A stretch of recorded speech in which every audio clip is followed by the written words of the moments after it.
క్రీస్తులో day 6 of Lent days.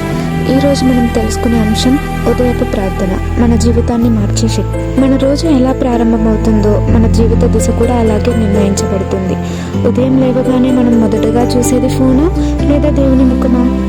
ప్రపంచం లేవక ముందే మీరు దేవునితో మాట్లాడే ఆ కొన్ని నిమిషాలు మీ రోజంతా శాంతిని ఇస్తాయి. ప్రార్థన అనేది కేవలం అడగడం కాదు, అది దేవునితో సంబంధాన్ని నిర్మించడం.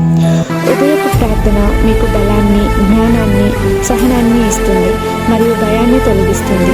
కీర్తనల గ్రంథము 5వ అధ్యాయం 3వ వచనం చెబుతుంది, యెహోవా ఉదయమున నా స్వరము వినుము, ఉదయమున నీ సన్నిధికి ప్రార్థన చేసేదను.